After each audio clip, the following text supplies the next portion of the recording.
한 주 동안 어떤 이슈들이 눈길을 끌었을까요? 주목해 볼 만한 뉴스를 골라서 깊이 있게 살펴보는 시간입니다. 김원식 시사평론가 함께합니다. 안녕하십니까? 예, 안녕하십니까?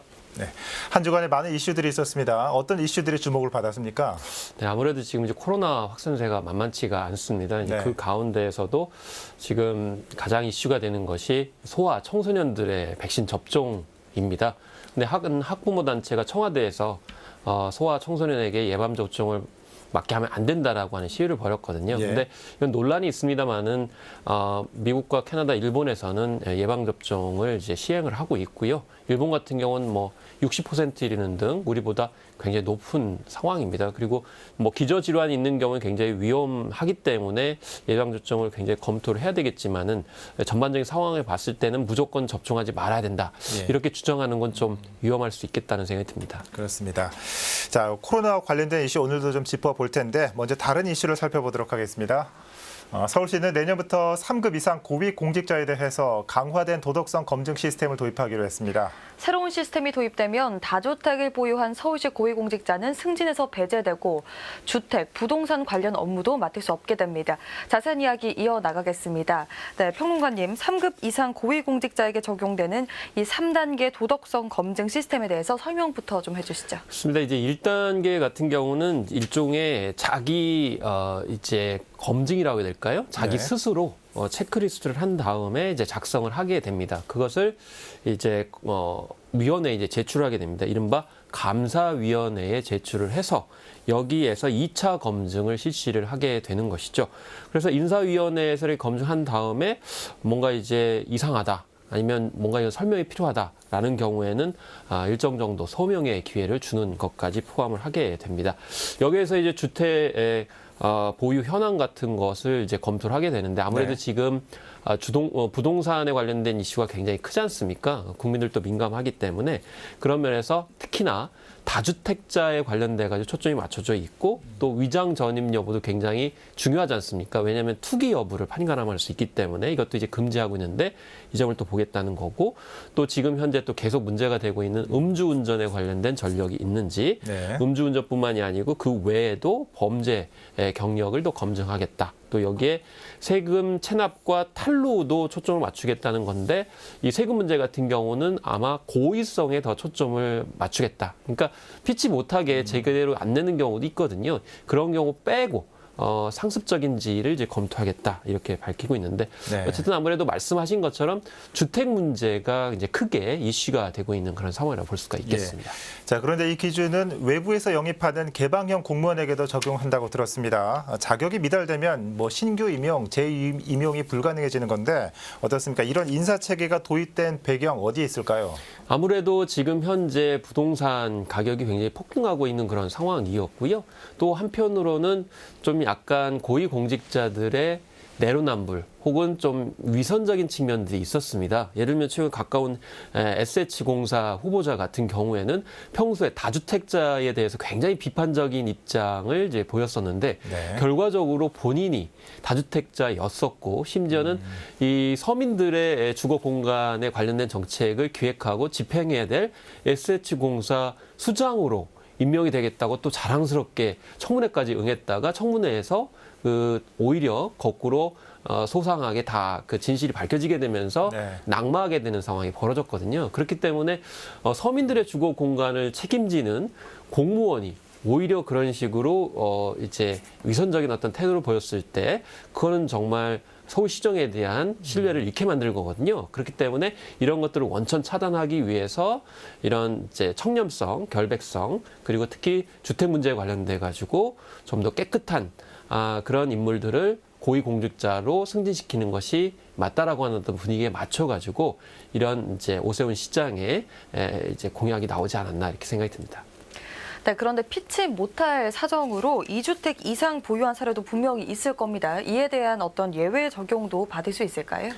예, 그렇습니다. 알려진 바는 이제 뭐 무조건 다주택자에 달려가지고 이제 불이익을 주겠다 이렇게 이제 보도된 것처럼 인식이 됐지만은 사실 이제 특수한 예를 이제 허용하겠다 이렇게 밝혔습니다. 예를 들면 전매 제한에 있다든지 아니면 부모님 봉양으로 해서 그러니까 부모님이 거주할 공간을 위해 가지고 한 채 집을 따로 했다든지 예를 들면 지방에 부모님이 있을 경우에는 그 집을 이제 관리하거나 소유할 수 있는 사람이 부모님이 아닐 경우에는 본인이 할 수도 있는 것이잖아요. 그럴 경우라든지 또 자녀가 또 지방에 있다든지 다른 피치 못할 공간에 있을 경우에는 또 자녀에게도 또 한 채가 필요하지 않습니까? 예. 그럴 경우에도 예외를 해주겠다. 그래서 합리적인 어떤 사유를 가지고 있을 경우에는 이것을 소명 기회를 주고 예외를 주겠다 이렇게 얘기를 한 거죠.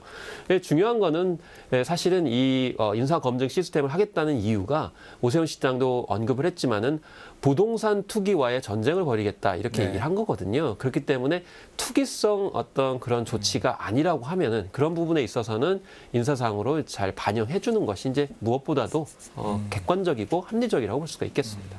자, 그런데 한편으로는 이 공무원에게만 너무 지나친 잣대를 들이미는 건 아닌가 이런 우려도 나올 수도 있을 것 같은데 이런 인사 불이익 방침에 대해서 이 공무원들의 반응은 어떻습니까? 일단 뭐 익명 커뮤니티에는 좀 반대의 목소들이 많이 나온 것 같아요. 사실 거꾸로 생각을 해보면 네. 이 해당자가 될 수 있는 분들이 아무래도 적극적으로 커뮤니티에 글을 표현했을 것 같은데 사실은 이런 조치는 국가공무원법상에는 없습니다. 예를 들면 주택 문제 같은 경우에도 네. 다주택을 했다는 이유로 인사상에 불이익을 준다, 승진을 누락시킨다 이런 규정은 사실상 없거든요.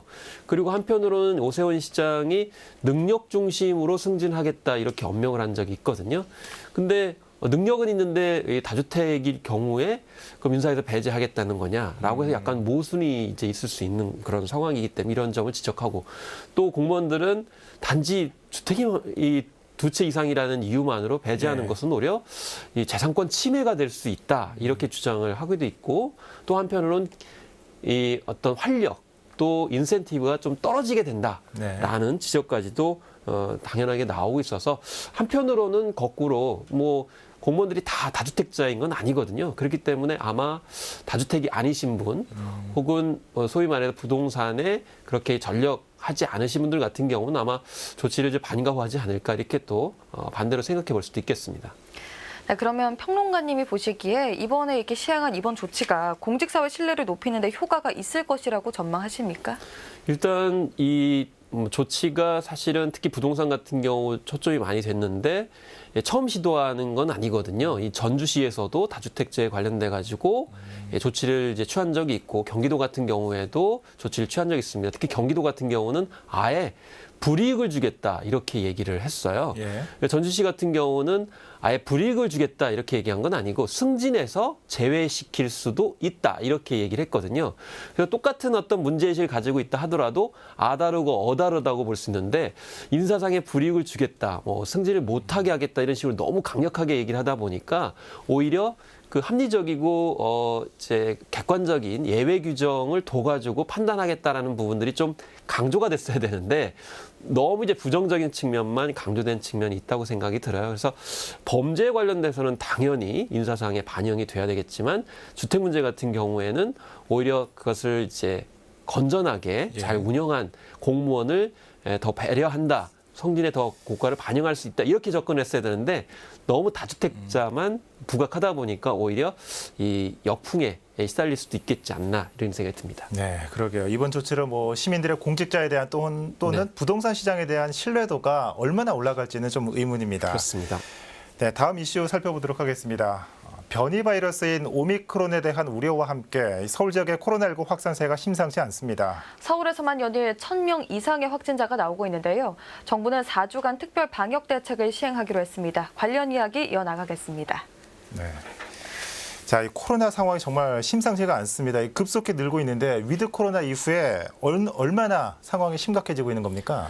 네, 그렇습니다. 11월 첫째 주에 800명대였는데 예.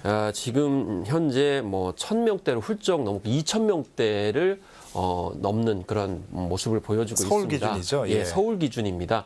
지금 수도권이 대부분을 이제 70~80%를 차지하고 있는 그런 상황이고요. 네. 또 이제 전면 이제 등교를 이제 실시를 했는데 일주일 만에 또 이제 1,000명 이상의 네. 예, 확진자가 이제 발생을 하고 있기 때문에 이런 점들도 우려스러운 상황이 되고 있습니다. 다만 이제 학교의 이제 확진자 같은 경우에는 뭐 가족 간의 감염이 많지 학교 내의 감염은 적다라는 것이 방역 당국의 입장이긴 하지만 전반적으로 이제 매주 수요일마다 최고점을 찍거든요. 왜냐하면은 주말에 이제 검사가 없고 이제 월요일 날이나 화요일쯤에 검사를 하시는데 그 결과가 수요일에 나오다 보니까 수요일에 갑자기 뭐 5천 명대를 넘는 그런 상황이 벌어지거든요. 그래서 수요일을 기준으로 봤을 때도 지금 계속 뭐 2천 명, 3천 명, 그래서 5천 명까지 넘는 상황이기 때문에 확진세가 잡히지 않고 있고 또 오미크론이 등장하게 되면서 방역에 또 새로운 전환기가 되고 있다고 볼 수가 있겠습니다.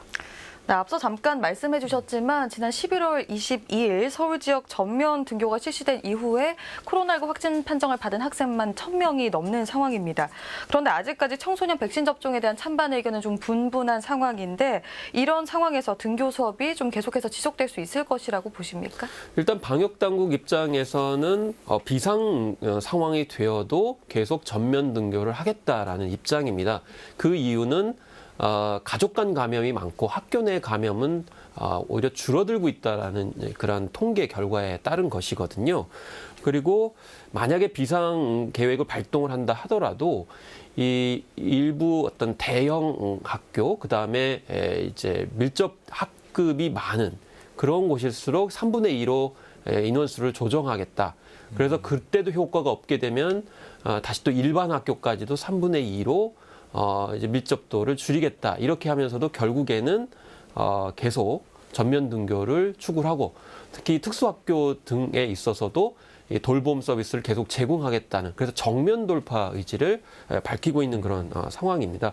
그런 와중에 사실 학교를 보내고 싶지 않은 학부모들도 있는 그런 상황이기 때문에 그런 점에서 앞으로 확진자가 늘어날수록 그런 학부모들의 의견들을 어떻게 반영할 수 있을지에 대해 좀 꼼꼼하게 더 생각을 해봐야 될 것 같고요. 아마 이 교육당국에서는 이제 수업 일수나 그런 이제 학력 겨차 문제를 생각을 해서 12월 이제 동계 방학기까지 그걸 밀고 갈 생각이라고 볼 수가 있겠습니다.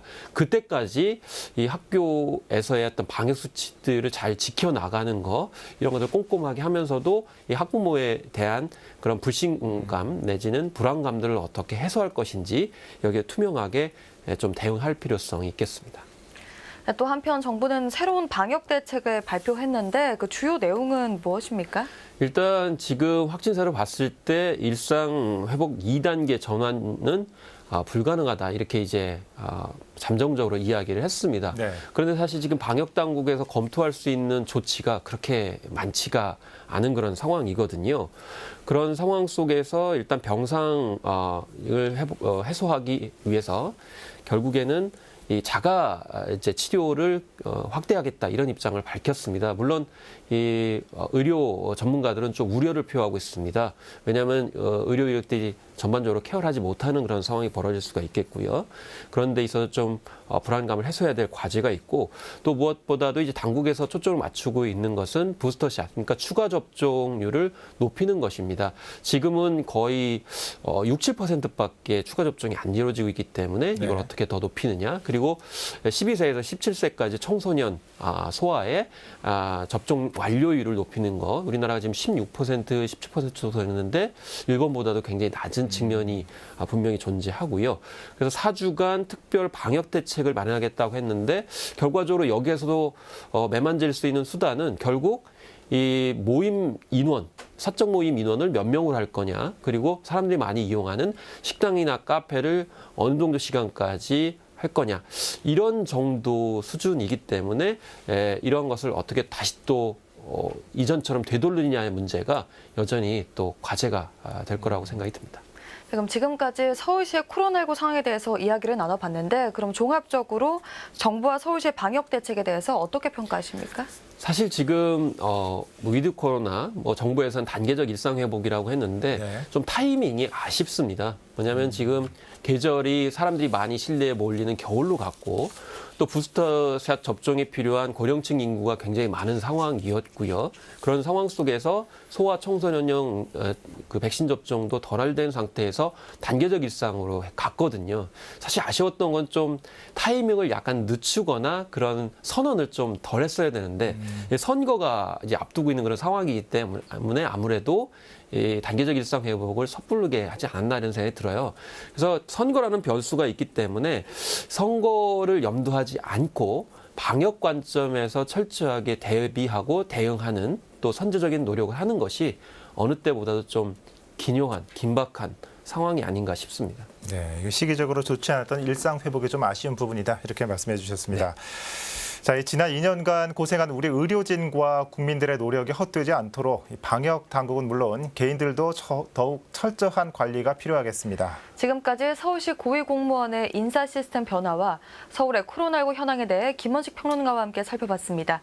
오늘 말씀 잘 들었습니다. 고맙습니다. 감사합니다.